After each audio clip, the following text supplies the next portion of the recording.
There's a kind of airdrop farming, where what qualifies you is not what you traded, and not what you held in your wallet, but simply the capital you put into a pool so other people had something to trade against. I mean the liquidity provider Airdrops, where a young on-chain exchange rewards the wallets that supplied the depth its market needed to work at all. The pitch could not be simpler. Deposit your pair, become a provider, and qualify. The catch is that the size you deposit is trivially easy to flash for one snapshot and expensive to leave in place, which makes raw locked capital one of the softest and most costly signals to farm blindly. I run real proxy and cloud phone farms for a living, and I treat airdrop farming as operations rather than a lottery, which means I watch the signals that are hard to fake and the costs that are easy to ignore. None of what follows is financial advice, none of it predicts a token or a price, and nothing here promises you a drop of any kind. It is simply how these venues measure people and what holds up when a protocol decides who its real providers were. So start with what providing liquidity actually is. A DEX is an exchange that lives on chain, and instead of an order book a company keeps, many run on pools of two assets that traders swap between, priced by a formula. Someone has to supply those two assets so there is anything to trade against, and that someone is a liquidity provider. You deposit the pair, receive a position token marking your share, and earn a cut of the fees traders pay to swap. A young project launches, needs real depth to be usable, and later rewards the wallets that supplied it. It is the same retroactive pattern you see everywhere, measured here in the capital you supplied and how long it stayed. And here is why liquidity became a qualifier. A new exchange is useless without depth, because thin pools mean terrible prices and no traders come. So the most valuable thing you can hand a young venue is real liquidity in the pairs it cares about. It is trivial to check on chain. One query lists every position and how large it is. So a protocol rewards the wallets that bootstrapped its pools before anyone else showed up. Easy to measure, genuinely valuable, and it feels fair, which is precisely why it gets gamed. Because here is the trap special to supplying liquidity. Locked capital at one instant is cheap to stage. The moment a snapshot is even rumored, mercenary capital floods in, deposits a large position on the day of the snapshot, sits for a block, and pulls it out the day after. Raw total value, locked at a single moment, with nothing behind it, is a soft signal, the one people work hardest to fake by arriving late and leaving early. A wallet showing an enormous position at one snapshot has proven it had the capital for an afternoon and very little else. So a serious distribution leans on what that flash of capital cannot manufacture. The honest measurements look at how long the liquidity actually stayed across real volatility, whether you supplied a pair the venue genuinely needed, rather than a dead pool you funded to farm a number, whether the fees it earned show traders actually used it, and whether you came back across weeks, rather than round-tripping in a day. It is the same shape as every honest airdrop, depth and longevity together, with a sharp discount on capital that arrived for the snapshot and left the moment it passed. Now there is a cost special to providing liquidity, the one people wave away and then quietly get hurt by. Impermanent loss. When the two assets in your pool drift apart in price, the formula rebalances you into more of the one that fell and less of the one that rose, and you end up worse off than if you had simply held them and done nothing. That gap is real money. It is not a fee you can see on a receipt. It is a quiet erosion that grows the more the pair diverges, and it can eat more than the fees and the points ever paid back. I name it as a cost to weigh before you deposit, not a prediction about which way a price will move. And there's a second cost underneath all of it, because your capital does not sit in your own wallet while you provide, it sits inside the pool contract. That contract can be exploited, drained, or paused, and the history of this space is full of pools emptied in a single transaction by above the depositors never read. So a large position farmed for a snapshot is capital handed to a contract you trust to give it back. That pushes you to the one rule I hold on to. Only supply liquidity you would supply anyway, in a pool and a protocol you would trust with no reward attached. There is a trap that lives on the pools themselves, worth naming plainly: self-dealing. Because some programs looked at the fees a position earned. Operators supplied a pair and then swapped back and forth through their own liquidity, paying themselves fees in a circle to make a dead pool look busy.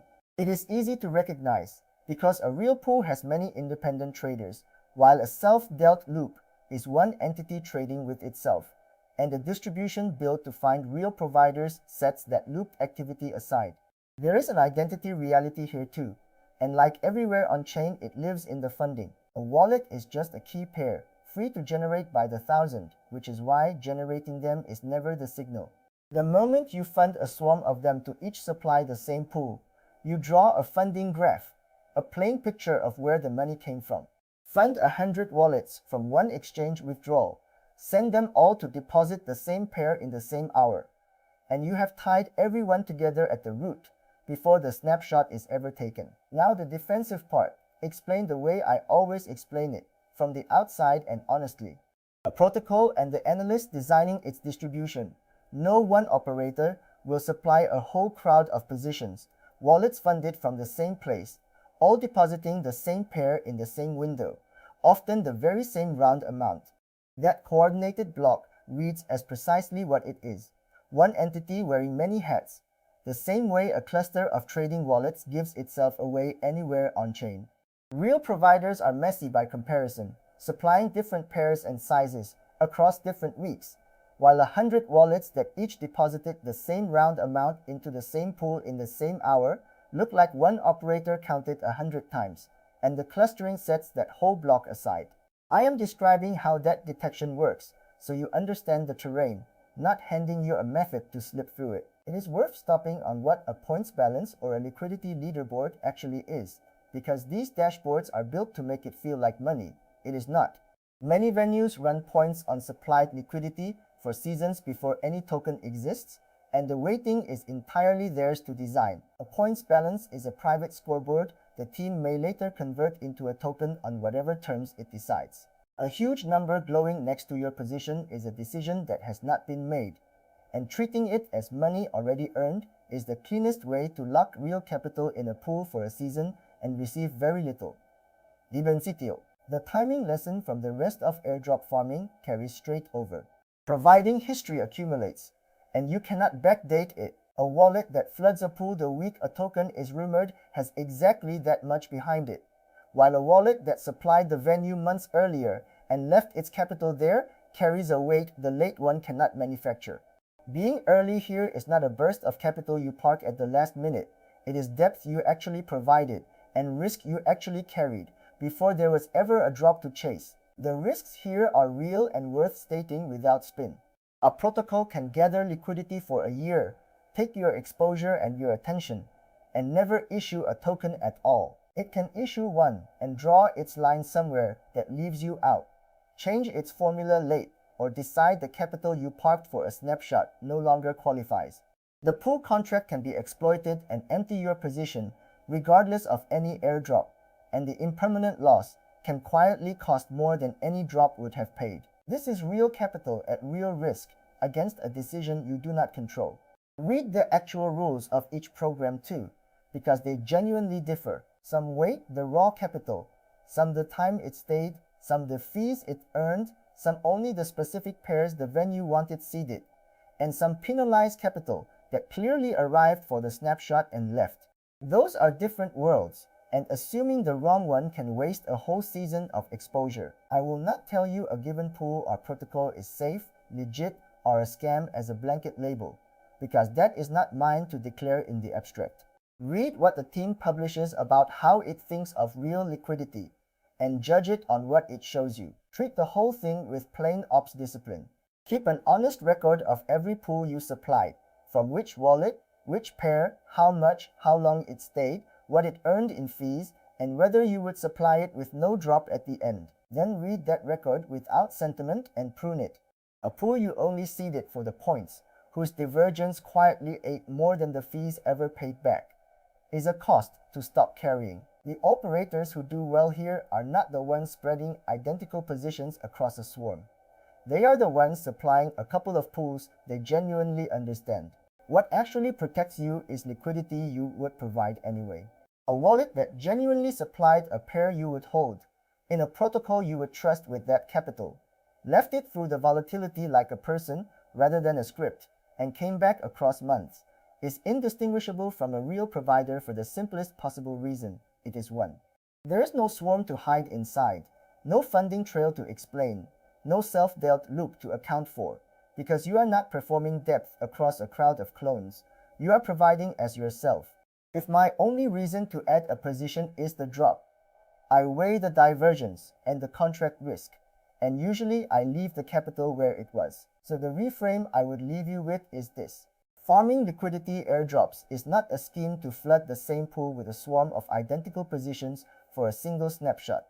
It is a decision about how much real liquidity you would genuinely supply to a venue and the pair you would back anyway at a risk you would accept as one person. Which pools are actually worth the divergence and the contract risk, how these programs tend to weight real liquidity over mercenary capital, and the trackers I use to log the pair, the size, the fees, and the time in each wallet are all written up in full at airdropfarming.org, with no hype and nothing there being financial advice or a promise about any drop. Subscribe if you want the operator view of this. Liquidity treated as capital you actually put at risk on purpose rather than a number you flash for a snapshot, and the honest caveats left in every single time. Next time we take one pool from the first deposit through a full season of actually providing to it the way I genuinely would, and watch how liquidity left in place across time earns standing far more reliably than a swarm of wallets flooding the same pool the week a token is rumored.